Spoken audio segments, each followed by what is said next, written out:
Bienvenidos, bendito pueblo de Dios, benditos hermanos y hermanas en Cristo Jesús, a la luz, al camino y a todas las riquezas para las cuales Dios nos predestinó desde antes de los tiempos para hacernos participantes de la vida, que es la principal riqueza de su bendita presencia y del fruto del gozo, de la alegría, del júbilo, aunque mientras estemos en este planeta Tierra tengamos oposición, tengamos que llorar, tengamos que padecer.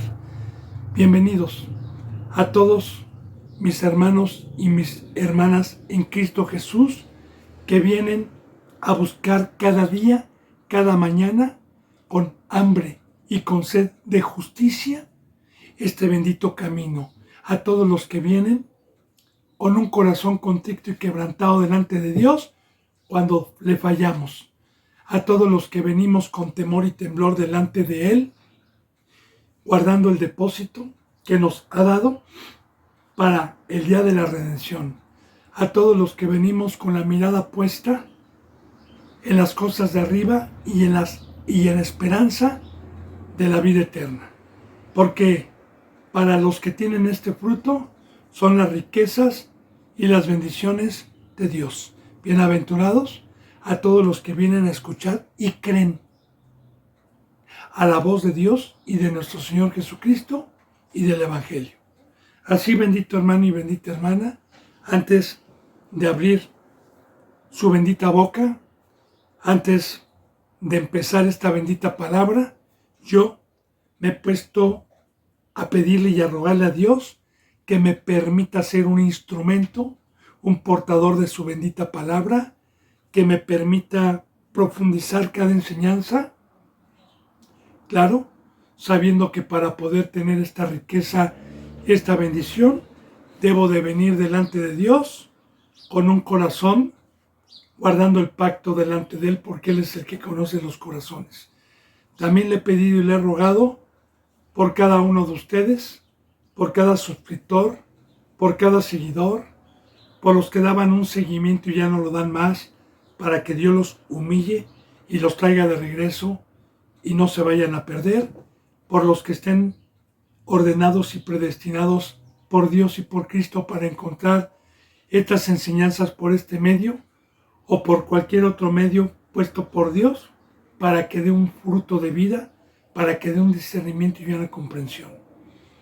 Así, bendito hermano y bendita hermana, me pongo a los pies de Dios, de mi Señor Jesucristo, para continuar con la enseñanza número 16 de Primera de Samuel en el Antiguo Testamento, el libro de Primera de Samuel, capítulo 4, versículo 13.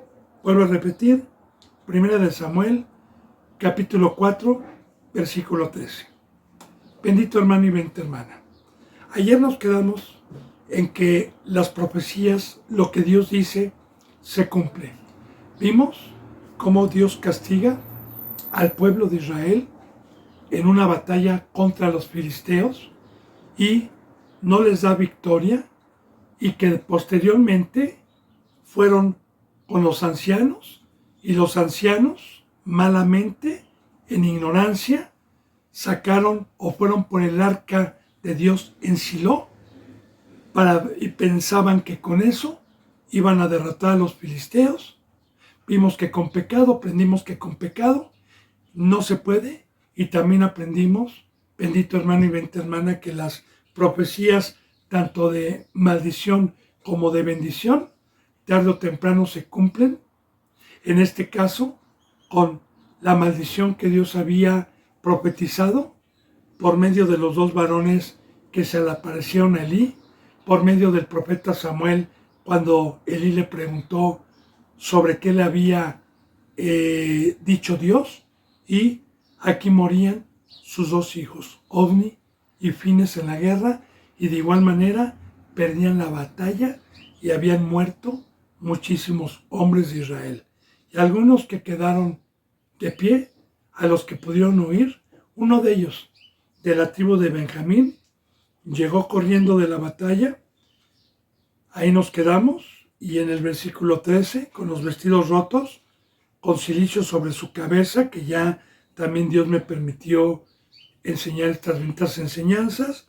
Dice en el versículo 13, y cuando llegó, he aquí que Elí estaba sentado en una silla, vigilando junto al camino, porque su corazón estaba temblando por causa del arca de Dios.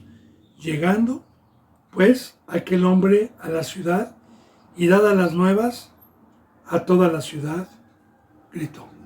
Ahora, meditemos.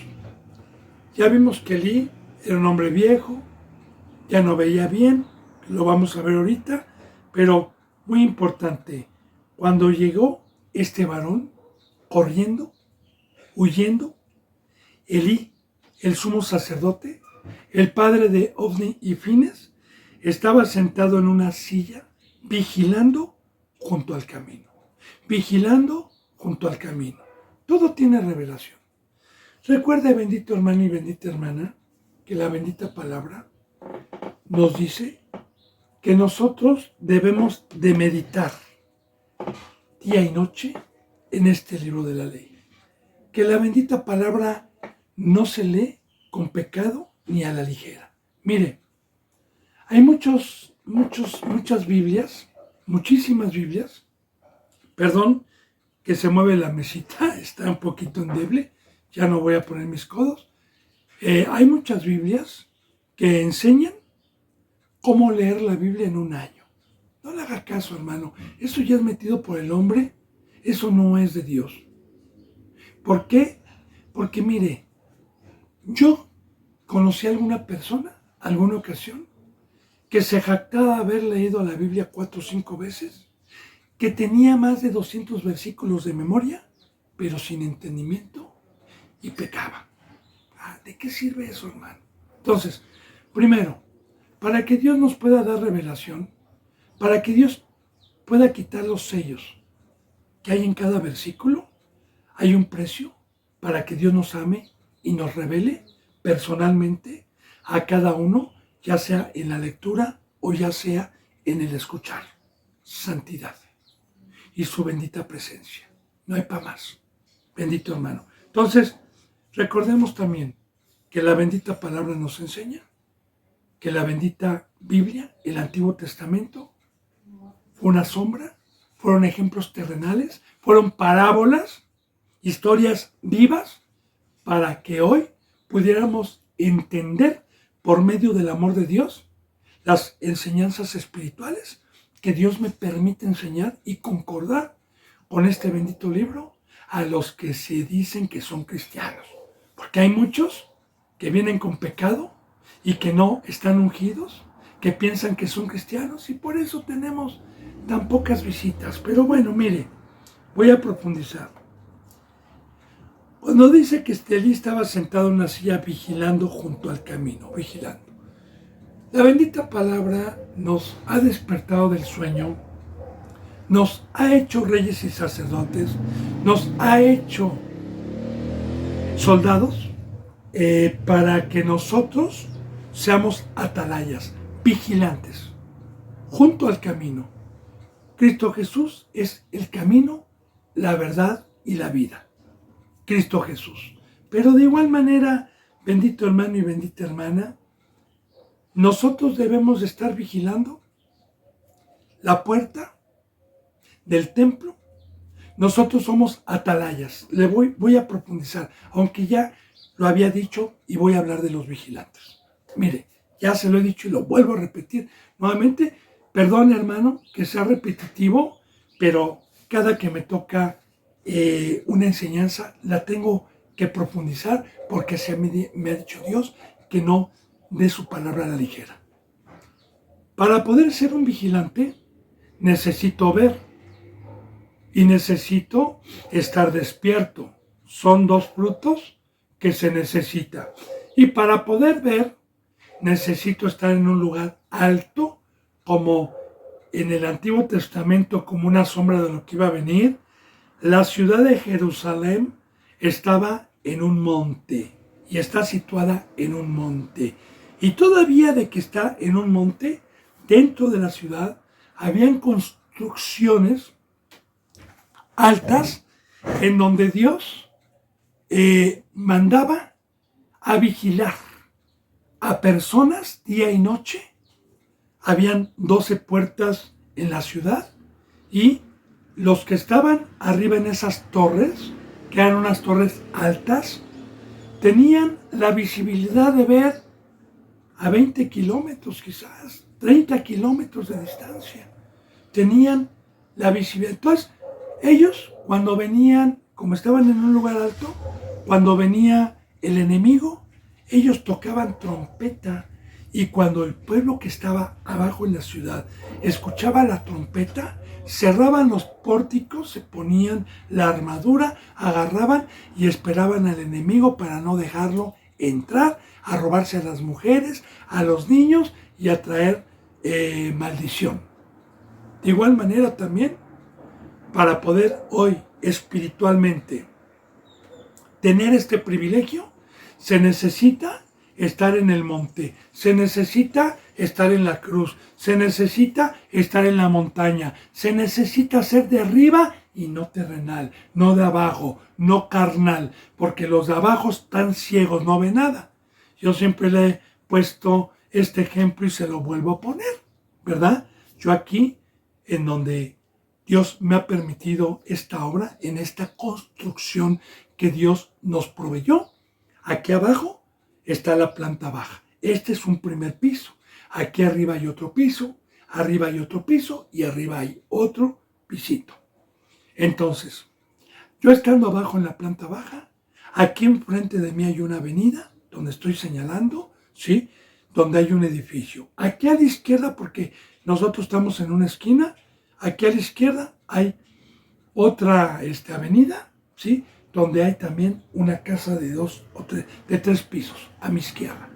Y así, si yo estoy en la planta baja y quiero ver qué está pasando a 1 kilómetro, a 2 kilómetros de aquí, no alcanzo a ver porque esos son los ciegos, los que están abajo, los que son carnales. Ahora, recuerde, bendito hermano y bendita hermana, que la bendita palabra nos habla de un discipulado en San Mateo capítulo 5 con las 9 bienaventuranzas. Claro, a los que han dado un seguimiento, ¿verdad? A los que han leído o han tenido la oportunidad de escuchar a Dios por medio de este cierre. Bienaventurados los pobres de espíritu, bienaventurados los que lloran, bienaventurados los mansos, etcétera. Sí, Dios nos va dando un crecimiento con su palabra conforme nosotros nos vamos alejando del mundo y vamos subiendo la montaña. Ahora bien, hay un precio para poder ver. El precio es irme alejando del mundo. Y la bendita palabra me enseña lo que es de Dios y lo que es del diablo. Lo que a Dios le molesta y a lo que Dios le agrada. Y Dios nos ha comprado para una consagración total, para ser de arriba y para no estar en la mesa del diablo. Ahora, cada mandamiento que yo estoy poniendo en práctica me va sacando del mundo, me va dando un tamaño espiritual, hasta llegar a la cumbre y poder discernir entre el bien y el mal y poder darme cuenta y poder tener la visibilidad de ver al enemigo cuando viene y de ser un ministro, un vigilante, pero no, fíjese bien, no al lado del camino. Porque de igual manera aquí, al lado del camino, por eso estoy profundizando la palabra. Porque ya Elías había pecado, ya Elías estaba maldito. Elías estaba vigilando, pero al lado del camino. Mira, hermano y hermana, ¿qué es al lado del camino? Al lado del camino es no caminar con Cristo Jesús, quedarme estacionado, ¿sí? Y estar engañado, diciendo que soy un ministro, diciendo que soy un siervo de Dios, pero sin caminar el camino. Ponemos y concordamos con el Nuevo Testamento. Cristo Jesús, cuando dijo yo soy el camino, la verdad y la vida. Todo el que viene a mí y me sigue tendrá vida. Ahora, Cristo Jesús, cuando mandó desatar un pollino para subir a Jerusalén, estando abajo, porque estaba la Pascua, estaban las fiestas, y mandó desatar un pollino. El pollino representa a todos aquellos que fuimos desatados del mundo, que fuimos desatados de la cautividad y que mansamente decidimos llevar las cargas de la obra de Cristo Jesús. Como Él dijo, déjenme sus cargas primero, porque mi yugo es fácil y ligero. Primero Cristo Jesús se presentó como un siervo de carga y el burrito es un animalito de carga. Después, a los que nos tuvimos el privilegio de que Cristo Jesús nos llamara, de igual manera nos dijo que el que nos pida llevar la carga 1 milla, la llevemos 2. Nos habla también de que somos piedras y que nosotros ponemos la piedra principal y nosotros somos piedras para que otros sobreedifiquen sobre el cimiento de Cristo y sobre nosotros. Así que yo le estoy concordando varios versículos para ver lo del pollino. Ahora, Cristo Jesús tomó el pollino fue manso y Cristo Jesús, que conoce el camino a la ciudad y el pollino no lo conocía, lo llevó y lo guió hacia arriba cuando todos los que entregaron a Cristo, todos aquellos que fueron sanados, todos aquellos y la mayoría que fueron expulsados los demonios y fueron sanados y pecaron y entregaron luego al Señor, son los que estaban al lado del camino diciendo, Hosana, Hosana al que viene en el nombre del Señor, como hoy todas las congregaciones que no son el burrito, que no han sido desatadas por Cristo por amar malas tinieblas, por incrédulos, por no abstenerse de los deseos de la carne, están al lado del camino gritando Hosana, que es el que salva. Sí, gritan a Cristo, gritan amén, pero no caminan. Y yo quiero decirle que el burrito iba hacia arriba, a la ciudad, donde estaba el templo. Así, bendito hermano y bendita hermana, le estoy profundizando también, porque aquí Elí representa entonces proféticamente las iglesias que se dicen que están vigilando, que son hijos de Dios, pero no están caminando, están al lado del camino, junto al camino. Dice, porque su corazón estaba temblando por causa del arca de Dios. Ahora, vamos a ver, si había pecado, pero también aquí hay enseñanza. Mire, el corazón de Elí, ¿qué es lo que en primer lugar tenía el horror y el terror? ¿Que murieran sus hijos? No. ¿Cuál era su preocupación y la angustia? El arca de Dios. Esa era su preocupación. De igual manera, quiero decirle algo para poder profundizar esta bendita enseñanza. Para mí, para este servidor, como ministro, no hay nada en el planeta Tierra, ni en el universo, que yo desee más que la presencia de Dios. Y si también hay riquezas como la familia, como un hijo, como la esposa, esas vienen por añadidura. Pero sin Dios, mire, lo que más le temo, lo que más le tengo horror y terror yo, como todos los seres humanos, es a la muerte. Es a la muerte. Y yo sé perfectamente bien que si la presencia de Dios, que me trajo Dios en su misericordia, por medio de Cristo Jesús, el día que yo estaba en carne y muerto, y que en el bautizo, con su bendita presencia, me resucitó y me dio vida, yo tengo horror y terror de que Dios se separe y quede en la carne, quede en cautividad, quede con un fruto amargo y que muera. Ese es mi temor.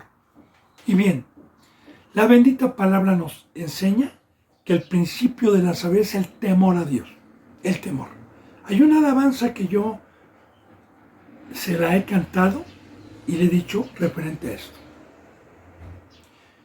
Que se vayan todos, menos tu presencia, que me falte todo, menos el Espíritu Santo. Así, bendito hermano y bendita hermana. El horror. Y mire, muchos cristianos tienen temor de perder una casa, tienen temor de perder un empleo, tienen temor de que sus hijos no sean profesionistas. Esos son ídolos, esos son dioses. Pero el cristiano que guarda y que teme y que cuida de que el arca y la presencia de Dios estén con el pueblo, estén en nuestra vida, claro, tiene un fruto. Pero aquí ya había pecado, tenía ese temor, pero ya había pecado. Ahora bien, fíjese bien, estaba temblando por causa del arca de Dios. Llegando pues aquel hombre a la ciudad y dadas las nuevas a toda la ciudad, gritó el hombre. Claro que dio las nuevas, las noticias de que el pueblo de Israel había sido vencido y habían muerto muchísimos. Y dijo, cuando él oyó el estruendo de la gritería, porque ya no veía bien, dijo, ¿qué estruendo de alboroto es este? Estruendo es ruido. Y aquel hombre vino a prisa y dio las buenas nuevas a Elí, de que el arca había sido tomada, de que el pueblo había sido derrotado. Fíjese bien. Primero, era ya Elí de edad de 98 años y sus ojos se habían oscurecido de modo que no podía ver. Mire, bendito hermano, y muchos van a entender la palabra a la carne. ¿Y quiénes? Los pecadores. No van a poder discernir nunca lo que en cada versículo nos da Dios. Porque a mí qué me importa, o para qué deja Dios, o qué enseñanza habría de que una persona de 98 años ya no veía bien, físicamente, carnalmente. ¿Cuál es la enseñanza? Pues cualquiera, hermano, que la mayoría de la gente va perdiendo la vista conforme va creciendo. Yo, pues bueno, tengo 61 años, utilizo lentes para vista cansada, ¿verdad? Pero yo sé también que si dentro de 10 o 15, igual y voy perdiendo la vista, es normal. Pero no se refiere a eso, hermano. Primeramente, cuando dice que tenía 98 años, pues uno dice un anciano. Y recordemos que en el Nuevo Testamento el crecimiento espiritual, el llegar a ser anciano, es llegar a tener el privilegio de haber guardado mi ministerio durante 15 o 20 años, sin perderlo. Mira, hermano, yo no me considero un anciano espiritual, líbreme Dios de jactarme. Y si algo me ha dado Dios, y si soy un ministro y me ha dado un crecimiento, yo le doy su gloria a Él. Yo tengo, por la gracia de Dios, 17 años, voy para 18, ya no tardo mucho en cumplir 18 años en el ministerio. A que terminé mi discipulado y he tenido el privilegio de enseñar la palabra. Voy para 18 años. Ahora, bien, Dios me ha dado un crecimiento. Hay gente que tiene 25 años o más en el ministerio y Dios les ha dado un crecimiento y pueden llegar a ser ancianos espirituales.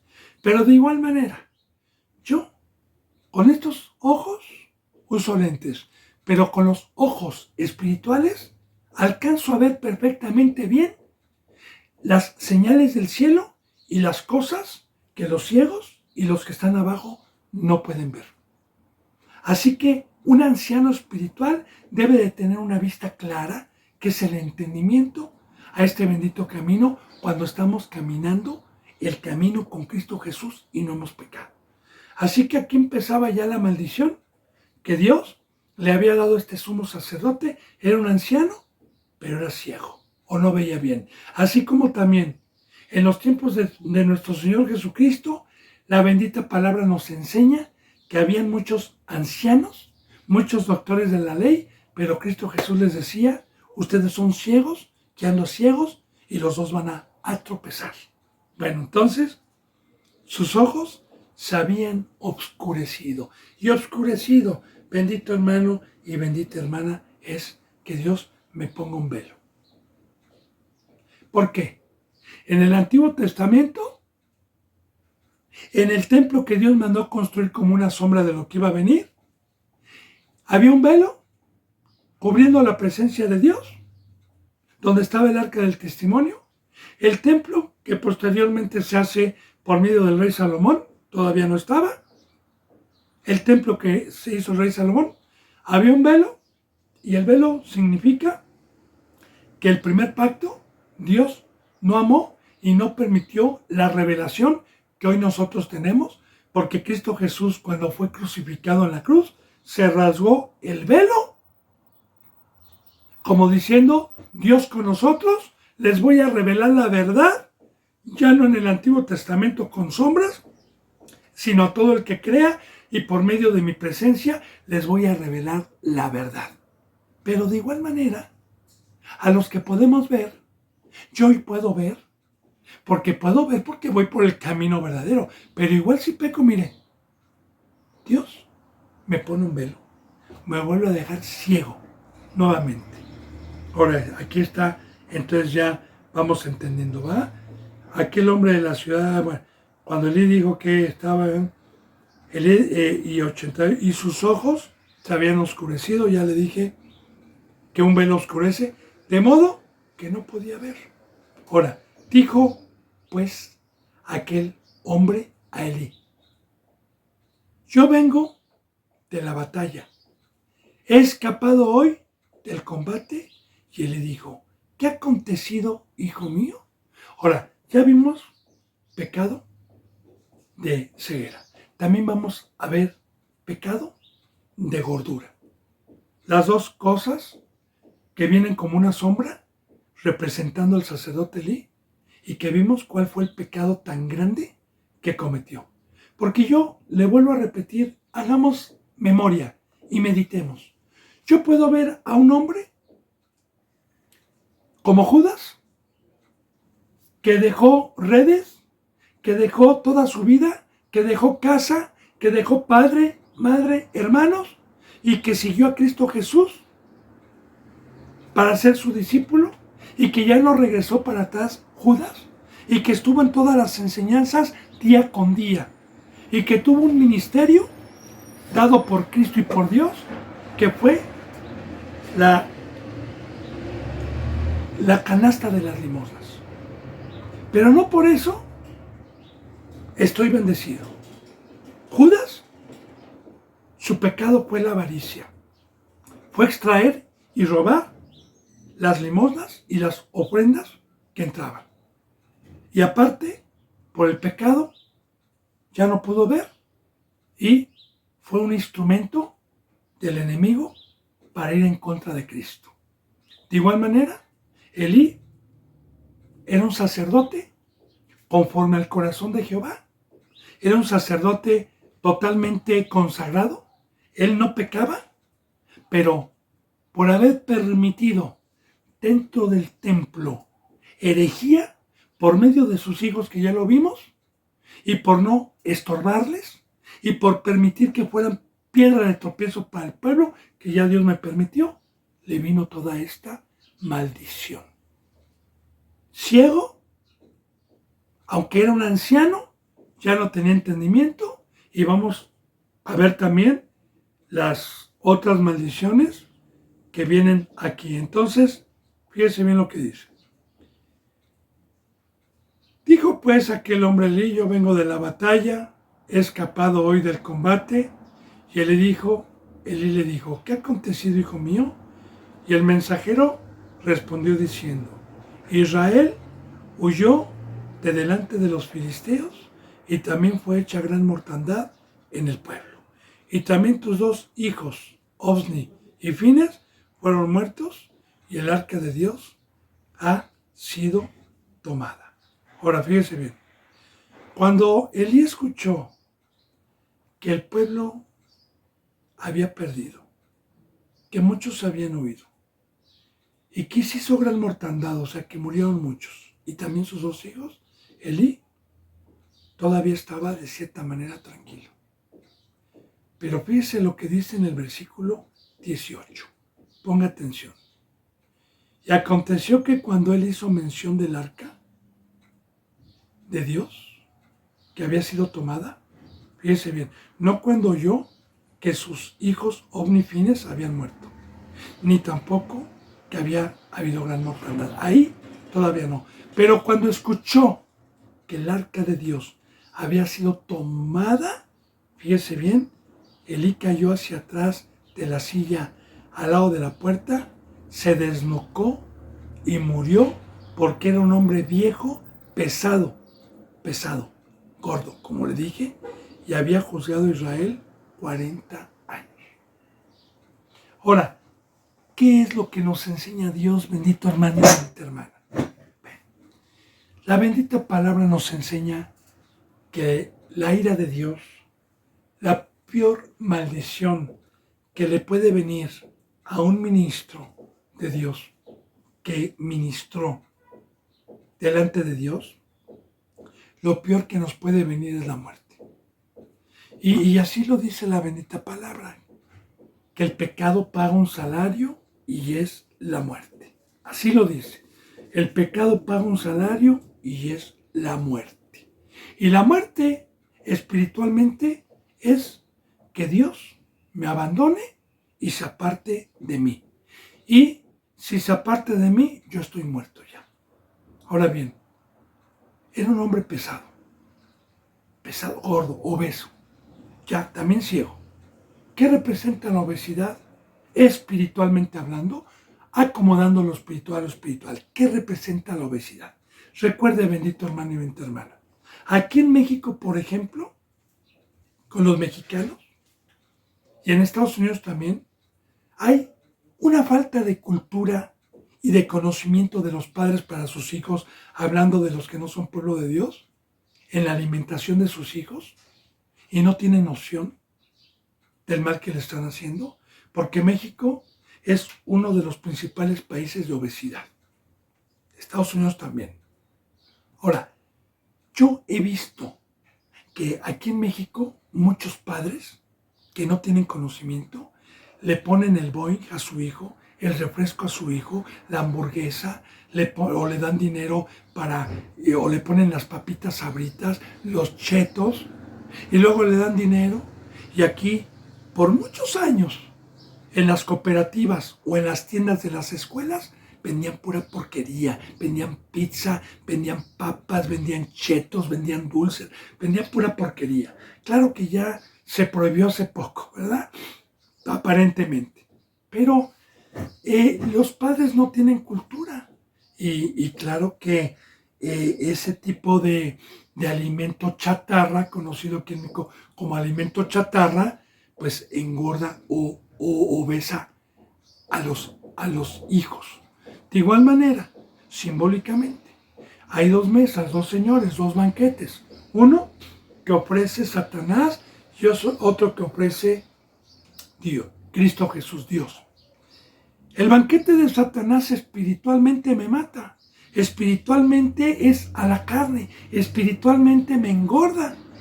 Espiritualmente el pecado me engorda. Y si yo estoy gordo, voy a entrar por la puerta ancha, que es la puerta a la perdición, como lo estamos viendo. Pero si yo me abstengo de esa mesa y no peco, entonces voy a la mesa de Cristo Jesús, que son legumbres espiritualmente hablando. Entonces yo voy a estar esbelto, voy a entrar por la puerta angosta.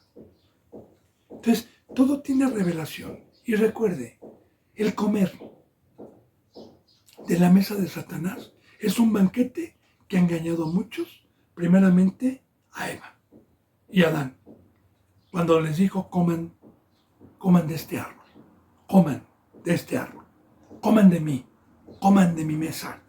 Y que la bendita palabra nos enseña que esa mesa es codiciable y engañosa. ¿Qué pasó con Adán y Eva? Igual, se separó Dios y fueron expulsados del ministerio. Y les vino maldición. Entonces espero estar profundizando la palabra, bendito hermano y bendita hermana, ¿verdad? Entonces fíjese bien, se desnucó. Elí cayó hacia atrás de la silla, al lado de la puerta del templo, y se desnucó y murió porque era hombre viejo y pesado, ¿sí? Fíjese bien. Y había juzgado a Israel 40 años. Mucha atención a esto. Yo le dije, bendito hermano y bendita hermana, que he tenido el privilegio de poder servir a Dios 17 años. y voy, si Dios quiere, para más. Vamos a suponer que Jesús venga dentro de 100 años, que no es así, pero estoy poniendo ejemplos. Y yo llegue al servicio 39 años, santo, consagrado y trabajando en la obra de Dios.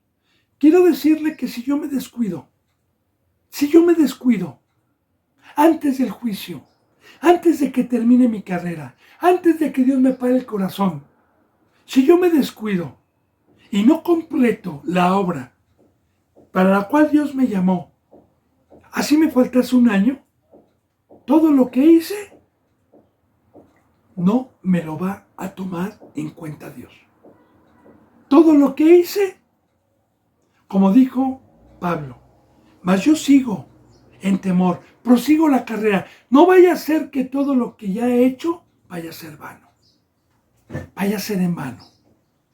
Entonces, es muy importante meditar en la bendita palabra, hermano, porque muchos piensan, primero, que le hacemos un favor a Dios. No, hermano, mire, la obra que nosotros tenemos como sacerdotes, como ministros de poder amar a Dios y amar al prójimo, no es un fruto de nosotros.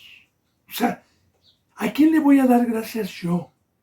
Yo me voy a jactar cuando agarro mi coche y llego a Pachuca, que está aquí a 90 kilómetros, 80 kilómetros de México, y puedo llegar yo en 1 hora por la autopista. ¿A poco me voy a bajar y me voy a decir, ay, qué fregón soy, nada más, en 1 hora llegué a Pachuca, qué salud tengo, qué músculos, qué potencia tengo? Pues me engañaría a mí mismo, ¿no? El carro me trajo la gasolina y el motor. Fueron el vehículo para que yo llegase. Igualmente, el fruto es de Dios, hermano, no es mío. Así que Dios, yo le voy a decir, oiga, Señor, y los 39 años que te así me va a decir, no fuiste tú, fui yo. Pero yo te bendije, porque eras santo, porque no pecabas.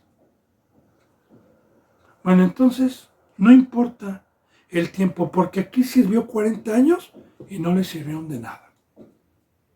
Ahora dice en el versículo 19, y su nuera, porque Ofni y Fines, uno de ellos estaba casado, y su nuera, la mujer de Fines, que estaba encinta, embarazada, cercana al alumbramiento, creo que tenía ya 8 meses y medio, 8 meses, ya cercana al alumbramiento, oyendo el rumor que el arca de Dios había sido tomada y muerto su suegro y su marido, se inclinó y dio a luz, porque le sobrevinieron sus dolores de repente.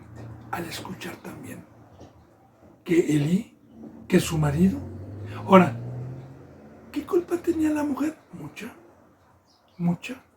Porque la mujer es ayuda idónea para el hombre. Estaba casada, ¿sí?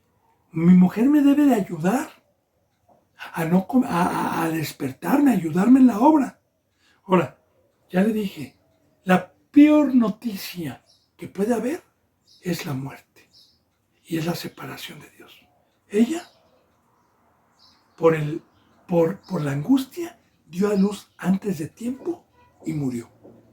Y al tiempo que moría, ella, dice en el 20, al tiempo que moría, le decían las que estaban junto a ella, no tengas temor porque has dado a luz un hijo, mas ella no se dio por enterada, ya no escuchó, ella no respondió, ni se dio por entendida. Justo pago de Dios. Dios, ¿qué dijo? Que toda la descendencia de sus hijos iba a ser maldita, que nadie iba a quedar con vida, y que aún si uno quedaba con vida, era para mendigar el pan. Y que es lo que vamos a ver más adelante, creo que con Mefiboset, que es este varón, creo. No recuerdo, pero lo vamos a ir viendo. Y vamos a ir viendo proféticamente cuáles son las enseñanzas que Dios nos da, como me lo está permitiendo enseñar. Entonces, aquí estamos viendo la sentencia de Dios en esta mujer, en la descendencia de los hijos de Elí, que ya habíamos visto, los que van dando un seguimiento. Recuerde que cuando se presentaban los dos varones a maldecir a Elí por el pecado, les profetizó que sus hijos iban a morir y que no, y los maldijo a toda la descendencia de ellos, que no iba a haber quién fuese sacerdote de todo ese linaje. Ahora dice, porque claro que eran de la tribu de Leví. Este niño que estaba naciendo tenía que haber sido un sacerdote, porque la tribu de Leví era escogida para el sacerdocio. Ahora bien, y llamó al niño Icabod, diciendo, traspasada es la gloria de Israel. Ahora, así Dios permitió que se le llamase a este niño Icabod, porque toda la bendita palabra hay enseñanza. Y tiene significado este nombre, y el significado de Icabod significa traspasar, o fue traspasada la gloria de Israel. Fue traspasada. ¿Y qué es eso? Bendito hermano y bendita hermana. La gloria es la presencia de Dios.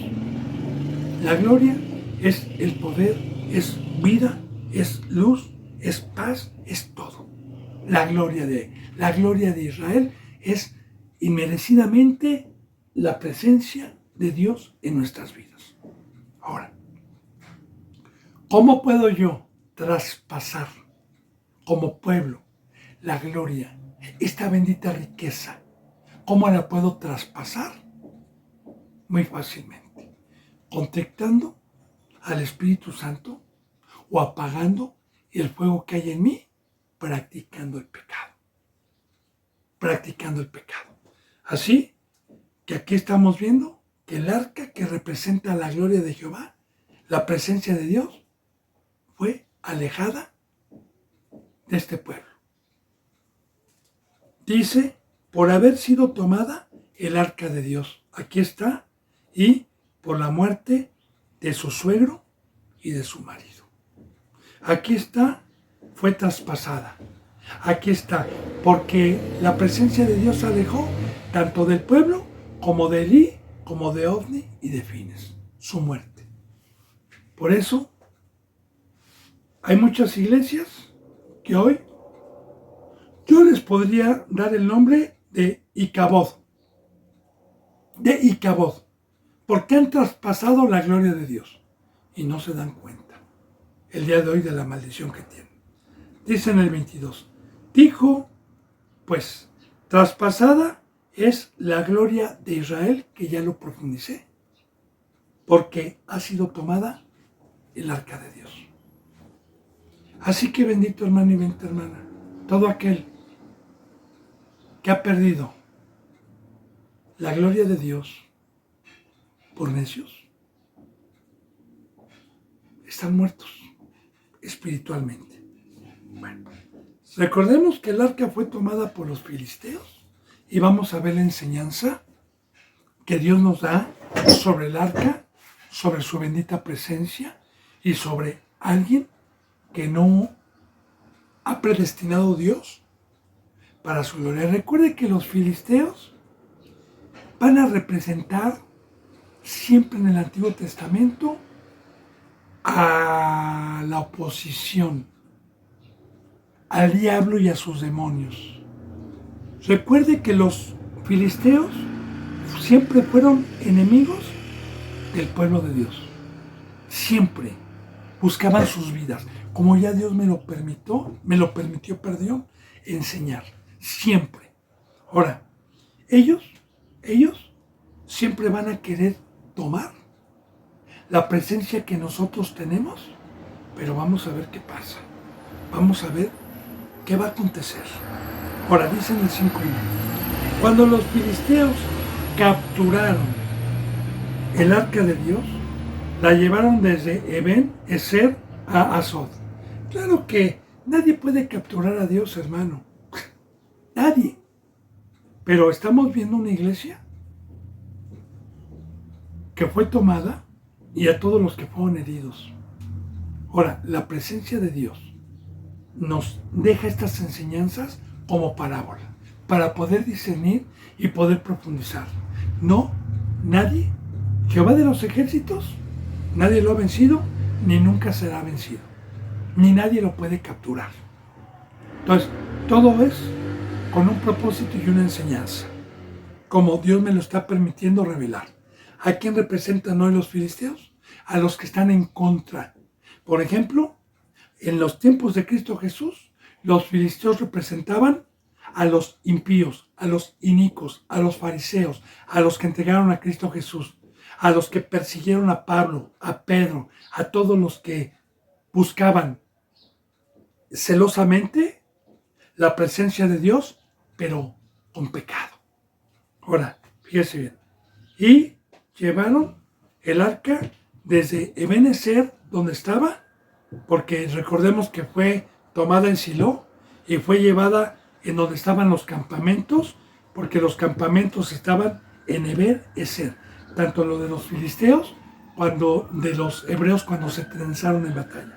Dice en el versículo 2, y tomaron los filisteos el arca de Dios y la metieron en la casa de Dagón y la pusieron junto a Dagón. Muy importante, ¿quién era Dagón? Mira, hermano, en el Antiguo Testamento Dios nos habla de multitud de dioses que tenían cada nación.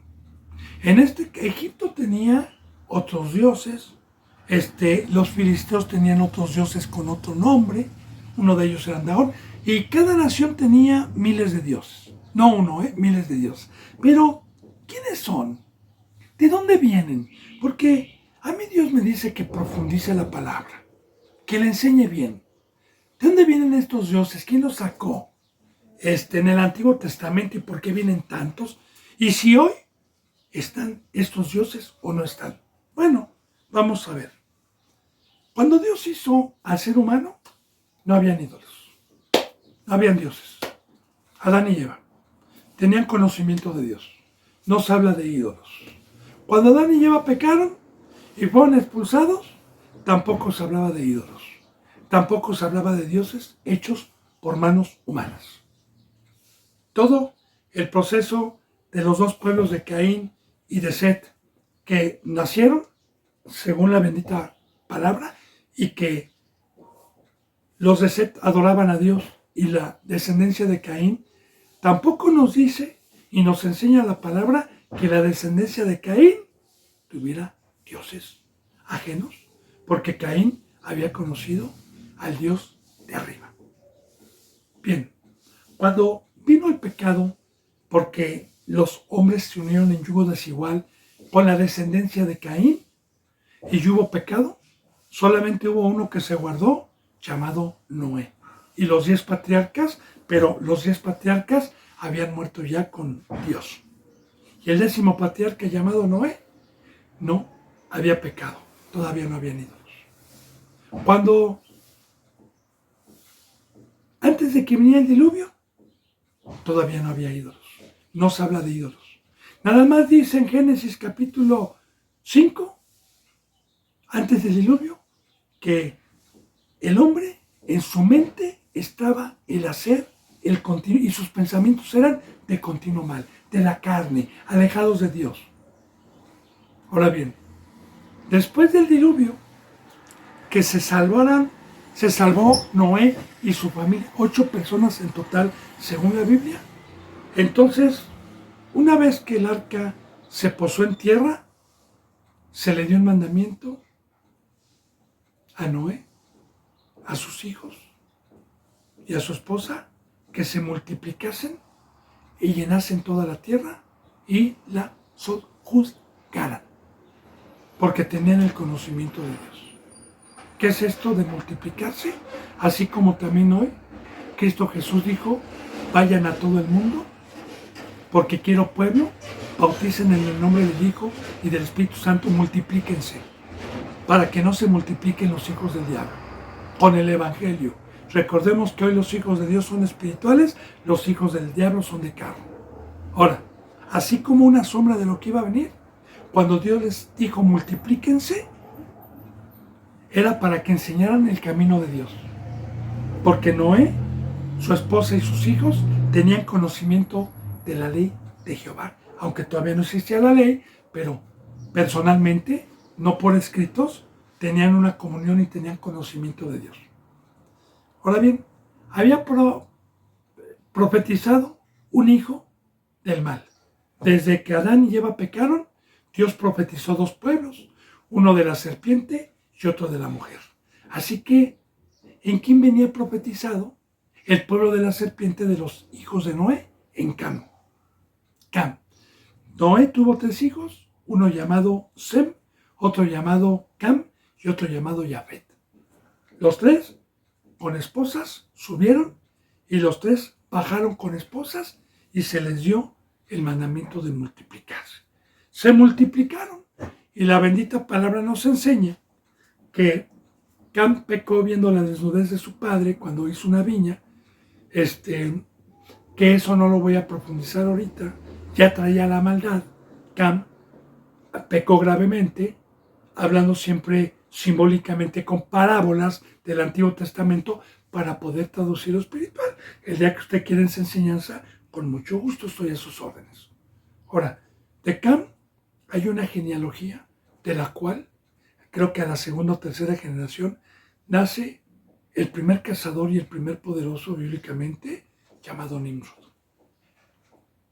Y cuando dice cazador y el primer poderoso es porque Satanás trae altivez, trae soberbia. Satanás nos hace usurpar el lugar de Dios, como hoy la mayoría de los representantes que son del diablo se sienten dioses cuando dicen que son apóstoles, que son doctores de la ley, les gustan los aplausos, les gustan las saturaciones en las calles, en las plazas les gustan que les digan rabí, rabí y que los exalten y los pongan en primer lugar. Ahora, eso fue el primer poderoso, son ricos y cazador.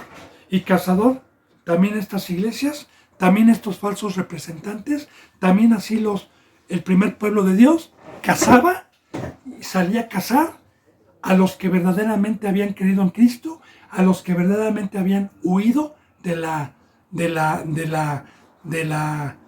cautividad para regresarlos.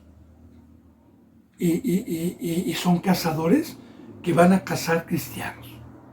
Bueno, entonces, bendito hermano y bendita hermana, ahorita le voy a decir por qué estaba diciendo esto.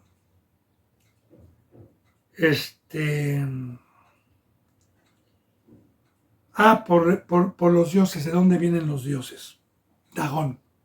Ahora, este hombre llamado Nimrod, cuando tenían el mandamiento de Dios de multiplicarse por toda la tierra, él dijo no y convenció a todos los seres humanos de ir a un valle, que el valle representa bíblicamente un lugar que no tiene árboles, cuando el Edén es una tierra donde se siembra, donde se debe de regar, de cuidar y de que un árbol crezca. En un valle no hay árboles, representando el sacerdocio y la iglesia.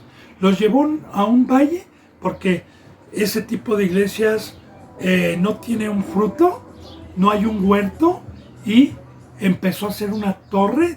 Dijo, hagamos una torre que Dios nunca mandó a hacer, una torre que llegue su cúspide hasta el cielo, altivez y soberbia, ser como Dios, y una obra que Dios no permite. Cuando Dios y Cristo Jesús se dieron cuenta de esa maldad y se dieron cuenta cómo este hombre de la descendencia de Cam engañó, entonces, en ese entonces hay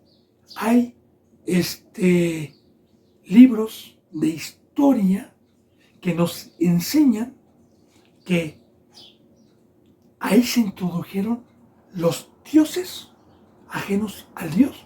Cuando Dios bajó, primeramente, cuando murió Nimrod, cuando murió su esposa y su hijo, porque tuvo un hijo, dijeron y enseñaron, cuando murió Nimrod, que Nimrod era el sol y que era un dios y que había resucitado en el sol.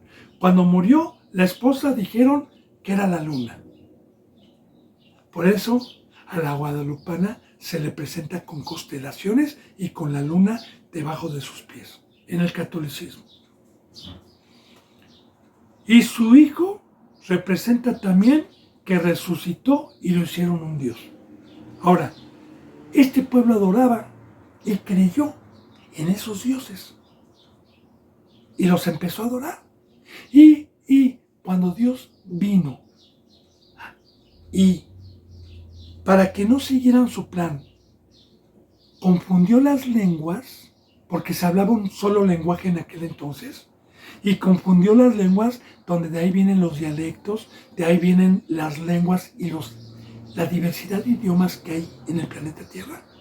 Entonces, ya no se pudieron poner de acuerdo para seguir con esa obra, porque ya no se entendían. Pero cada grupo de 20 o 30 o 40 personas, no lo sé, que Dios les confundió la lengua y se entendían, se fueron con esos dioses. En la antigüedad se llamaba Isis. Ya no me acuerdo qué otro nombre se le daba a Nimrod, al sol, pero era una trinidad. Como el sol, la luna y su hijo, era una trinidad. Isis, Horus y otro, que es la trinidad. Ahora, si para mí era Isis en mi lenguaje original, cuando Dios me cambió la lengua, entonces iba a ser Orco, o iba a ser Balaam, o iba a ser Moloch, o iba a ser Dagón. ¿Por qué? Pero indicando al mismo y enfocando al mismo. De igual manera, la Virgen, que es la esposa de Nimrod, que viene de esa Virgen que se ha adorado desde antes de que existieran los católicos, ya se adoraba, se llamaba Asera. Era una diosa negra porque la esposa de Nimrod era negra. Entonces, si se llamaba Asera, para otra lengua fue Diana, para otra fue la Astarte, pero siempre conllevada a la misma, pero con diferentes nombres porque Dios había cambiado el lenguaje. Y así nacen los ídolos y los dioses hechos por manos humanas y los dioses falsos, y cada uno por el pecado dejaron de tener a Dios y cada uno se fue con sus dioses. Así nacen los dioses como una sombra de lo que iba a venir, porque hoy los dioses y los ídolos ya no son hechos por palo para los cristianos. Quizá para los católicos sí, pero para los cristianos que entraron por la puerta del redil, que aceptaron el pacto para tomar su cruz, y los dioses bíblicamente, o la idolatría, es la mesa del diablo. Todo lo que es un vicio, todo lo que yo puedo poner mi confianza para adorar, porque la palabra adorar es dar mi vida. Y ya le he hablado de eso, bendito hermano. Voy yo, hoy que es miércoles, y le digo a alguien: oiga, hermano, venga a tomar su cruz, venga a cumplir con el pacto, venga, y me va a decir: no tengo tiempo, hermano, estoy trabajando, déjeme jubilo, tengo un trabajo, tengo que llevar a mis hijos, no tengo tiempo. Oye, pero Dios es mayor que eso. No, ¿quién me va a dar de comer? Entonces esos son los ídolos, esos son sus dioses, y ahí consagran sus vidas todos los días para adorar a esos dioses, que les da cambio una tranquilidad y que reciben a cambio lo que ellos desean, y no tienen fe en Dios. Ahora, así lo dice en el Nuevo Testamento, porque habla de que la idolatría es la avaricia, la codicia, la idolatría, los ídolos hoy para el pueblo de Dios es el mundo que está viciado, y que yo pongo mi confianza en cualquier cosa, menos en tomar mi cruz. Y porque si yo digo, voy a tomar mi cruz, pero ¿quién me va a dar de comer?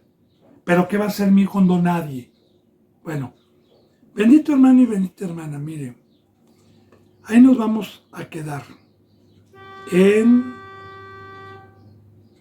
Estamos hablando de los dioses de Dagón, ¿verdad? Con los filisteos. Déjenme ver, aquí está, en la casa de Dagón. Yo voy a terminar de explicar este versículo 2. Ya hice la introducción, de dónde vienen los dioses, por qué vienen con diferentes nombres, de dónde nacen, y también concordamos hoy lo que es idolatría. Pero mañana voy a profundizar un poquito más sobre este tema porque se me ha ido la hora. Así que yo me despido con un abrazo y con el beso del ósculo santo. Hasta mañana, si Dios lo permite, y gracias.